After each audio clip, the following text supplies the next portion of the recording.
Hey, how's it going, guys? I want to talk about They Ask You Answer.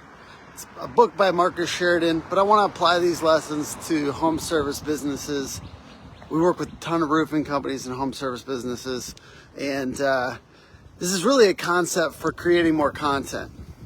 It's a framework. It's very simple. They ask, your customers ask questions all the time. Your prospects ask questions, and then part of it is just working that content into video or blog posts, social media posts, etc. And so I'm going to talk through some of these kind of key ways to grab topics, and I'm going to start with my first and favorite way. God, this was so fun this past year. I'm going to do it again probably this year, which was every time there was an objection that we had in the sales process, I wrote it down in a spreadsheet. And so I would get excited because I was excited to write down every objection and then make a video about it and create blog content about it in some cases. But the idea was then this is totally all Marcus Sheridan, but I'm going to apply it to home service business. Take and provide empathy to that topic. So if somebody says, why are you more expensive, for instance, you just say, hey, well, I get it. You may want as cheap as possible as you can do for this type of home service.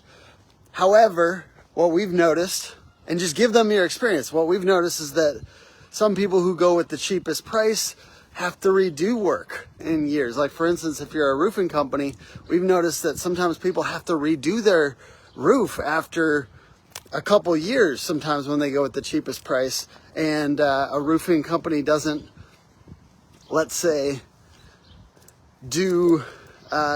replace the decking if it's rotted or something like that. So there's a lot of reasons why you might not want to go with the cheapest price, but you're also providing empathy to them. So the first thing is provide empathy to the subject, and then outline exactly why they may not want to do that if it's about price.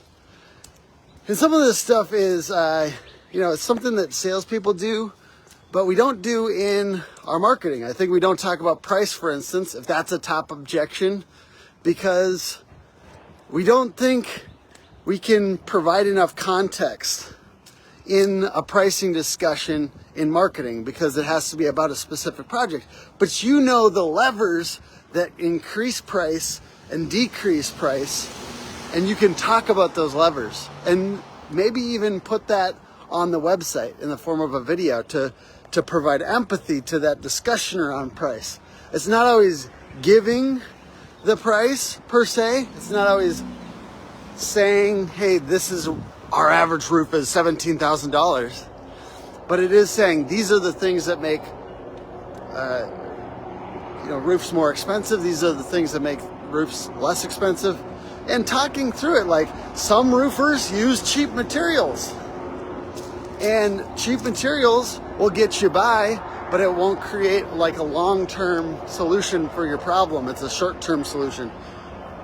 But just because one of the most common objections is price does not mean, and the fact that you can't give them an exact price does not mean you can't create a lot of content, and at least one piece of content that talks about how you do pricing and provide empathy for the fact that they may want to have a value, price situation instead of just they don't want to buy the most expensive roof, right? Sometimes. So anyways, that's the first one, because price is such a big part of people's objections. Another one is comparisons. So Marcus Sheridan talks about comparison content. People are always searching this versus that in Google, right? They're asking this type of shingle versus that type of shingle. They're asking different materials, about different materials. They're trying to understand what the pros and cons are. So that's a format. That's a titling format that you can use in your content. This versus that in parentheses, pros and cons, because people are always looking for the pros and cons of the different types of materials, different types of methods, you know, metal versus asphalt, different things. A lot of the stuff that ends up being the best content, topics, are sometimes ones that are very specific. And ideally, like, you're actually giving some opinions or some perspective or an angle. You're ideally having an angle in the content. That's the best content. So, you know, honestly, this isn't a bash ChatGPT thing or anything like that, but ultimately you want a perspective built into your content. Even if you fed that into ChatGPT, I'm not telling you to use that for SEO, but the point is like, give it an angle.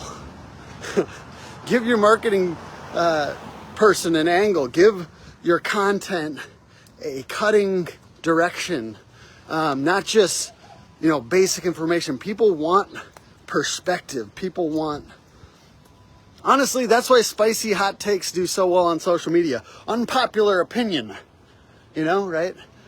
Well, that is because there's an angle and it's sometimes going against the common perspective, right?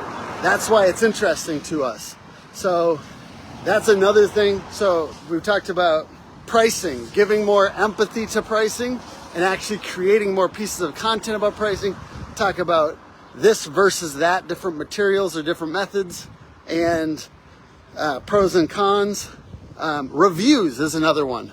I think that's an opportunity on people's websites. I actually believe you should build in your reviews into every single page with 5 stars and a photo of the smiling homeowner that left it and where it was left. Like the Google logo, I call that whole thing a trustimonial. Should have trustimonials on your website. I'm coining that, by the way, so use it. But reviews. So you can do reviews of different products. You can do a review of a product. They do very well. Like if you have, you know, and sometimes you might be the spicy guy. Like we can't all be YouTubers and that we're like just throwing caution to the wind on our content, but you can do a spicy review that says something negative or honest or whatever it happens to be about a product. But you can also do, you don't have to be that spicy to get views. For instance, our longtime client Josh Swisher, I was this video guy back in the day, and we just did like LP Smart Side review. It wasn't like the most, it was pretty relaxed. It was just like saying kind of what they say in marketing and a few extra bits, and we did a few tests. We shot arrows at some Smart Side or whatever, and it literally is like tens of thousands of views. We got up in an attic and talked about frost in attics, and that one went to 30,000 views. So there's like, and honestly, my camera equipment was not that fancy. So the point is that basic content can do very well. It's just it's really the keywords that you're going after, the topics. I like to think about topics more than I think about keywords. But reviews. So that's the next one I want to talk about. Reviewing products. If you're reviewing products and it's something that you can do, Jake, what's up? Jake Hofer is from Built Right, is on. Good to see you, brother. If you do a video, you can send it over to your SEO company. Say it's Hook Agency.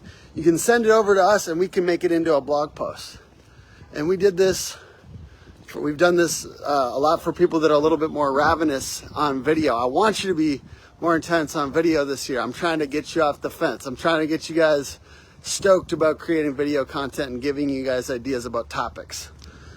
Send it over to your SEO company, and your SEO company can turn that into a blog. Or vice versa.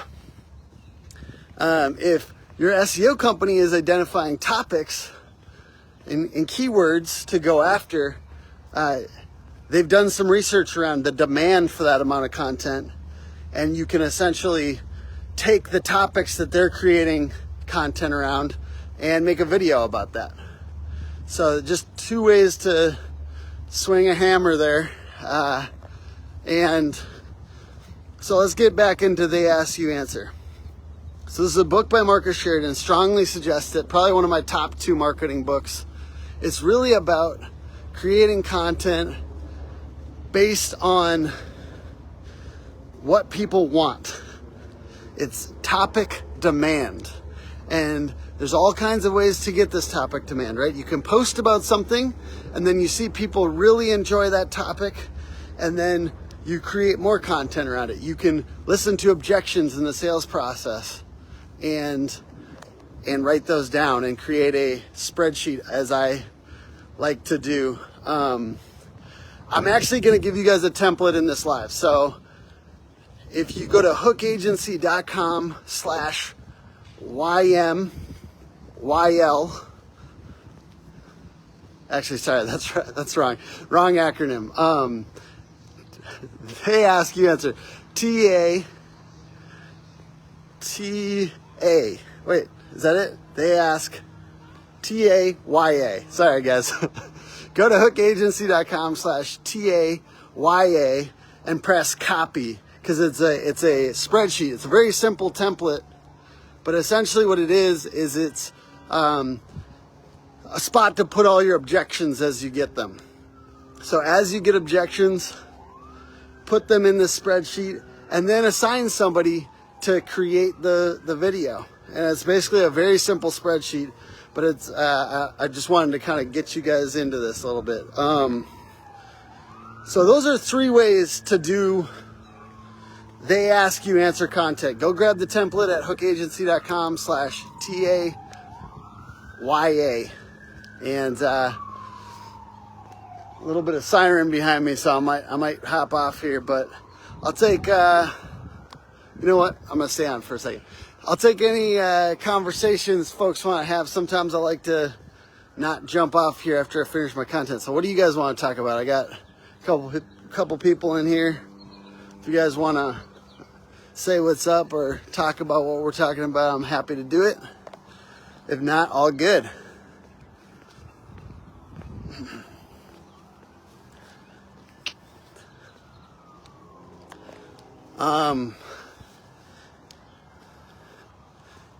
All right. Doesn't look like anyone's wanting to chop it up right now, but I hope you guys are having a great Friday. Hope you have a great weekend. I'll pop the link in the comments here too for that template. Have a good one. Make sure to press copy. It'll go to your...